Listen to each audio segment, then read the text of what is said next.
Hello everyone, this is J. Harishmita, ID number 35. Let me share some points about industrial policy and Indian planning. First of all, what is industrial policy?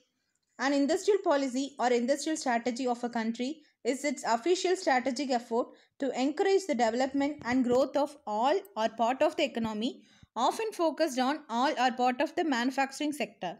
The industrial growth of a country is guided and regulated through its industrial policies. In simple words, industrial policy is a document that sets the tone in implementing, promoting the regulatory roles of the government. Indian industrial policy. At the time of independence, the Indian economy was facing severe problems of illiteracy, poverty, low per capita income, industrial backwardness, and unemployment. After India attained its independence in 1947, a sincere effort was made to begin an era of industrial development.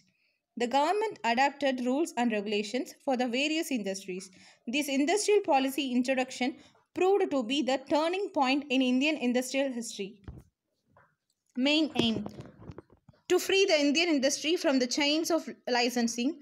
The regulatory roles of the Indian government refer to the policies towards industries, their establishments, their functioning, their expansion, their growth, as well as their management. Industrial policy of 1948. The first industrial policy after independence was announced on 6th April 1948. It was presented by Dr. Shyama Prasad Mukherjee, then Industry Minister. The main goal of this policy was to accelerate the industrial development by introducing a mixed economy where the private and public sector was accepted as important in the development of the economy. It saw the Indian economy in socialistic patterns. Industrial Policy Resolution 1956. This second industrial policy was announced on April 20, 1956, which replaced the policy of 1948.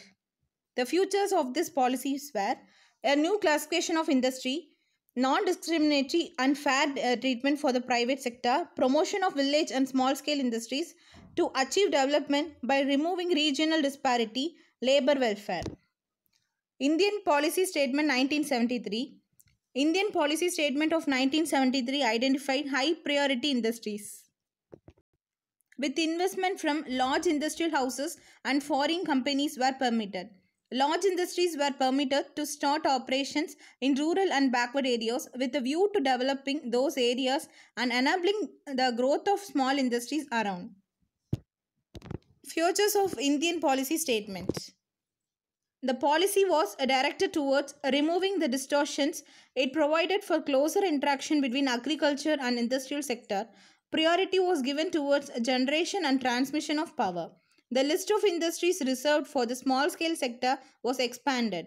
Special legislation was made to protect cottage and household industries were introduced.